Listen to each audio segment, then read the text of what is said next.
งទូរស័ព្ទចាប់រកតកណ្ដាលរីត្រីមិនដេចអភ័យអួយងលែងស្នេហ៍អើយ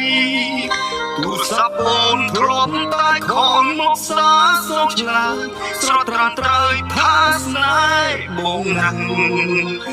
រីត្រីនេះទូរស័ព្ទរោដូចខំធម្មតា